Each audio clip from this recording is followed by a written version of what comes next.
Exodus 38. He made the altar of whole burnt offering from acacia wood. He made it 7.5 feet square and 4.5 feet high. He made horns at each of the four corners. The horns were made of one piece with the altar and covered with the veneer of bronze. He made from bronze all the utensils for the altar, the buckets for removing the ashes, shovels, basins, forks, and fire pans. He made a grate of bronze mesh under the ledge halfway up the altar. He cast 4 rings at each of the 4 corners of the bronze grating to hold the poles. He made the poles of acacia wood and covered them with a veneer of bronze. He inserted the poles through the rings on 2 sides of the altars for carrying it. The altar was made out of boards. It was hollow. He made the bronze wash basin and its bronze stand from the mirrors of the women's work group who were assigned to serve at the entrance to the tent of meeting. And he made the courtyard on the south side of the hanging for the courtyard, woven from fine twisted linen, were 100 feet long, with their 20 posts and 20 bronze bases and fastening hooks and bands of silver. The north side was exactly the same. The west end of the courtyard had 75 feet of hangings with 10 posts and bases and fastening hooks and bands of silver. Across the 75 feet at the front or east end were 22.5 feet of hangings with their 3 posts and bases on one side, and the same for the other side. All the hangings around the courtyard were fine twisted linen. The bases for the posts were bronze, and the fastening hooks and bands on the posts were of silver. The posts of the courtyard were both capped and banded with silver.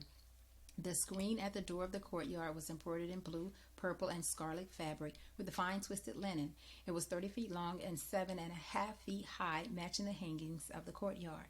There were 4 posts with bases of bronze and fastening hooks of silver. They were capped and banded in silver. All the pegs for the dwellings in the courtyard were made of bronze. This is an inventory of the dwelling that housed the testimony, drawn up by order of Moses for the work of the Levites under Ithamar, son of Aaron, the priest. Bezalel, the son of Uri, son of Hur, of the tribe of Judah, made everything that God had commanded Moses. Working with Bezalel was Aholiab, the son of Ahisamach, of the tribe of Dan, an artisan, designer, and embroiderer in blue, purple, and scarlet fabrics and fine linens. Gold. The total amount of gold used in construction of the sanctuary, all of it contributed freely, weighed out at 1,900 pounds according to the sanctuary standard. Silver. The silver from those in the community who were registered in the census came to 6,437 pounds according to the sanctuary standard.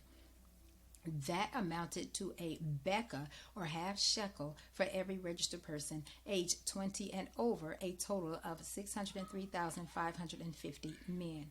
They used the 3 1/4 tons of silver to cast the bases for the sanctuary and for the hangings, and 100 bases at 64 pounds each.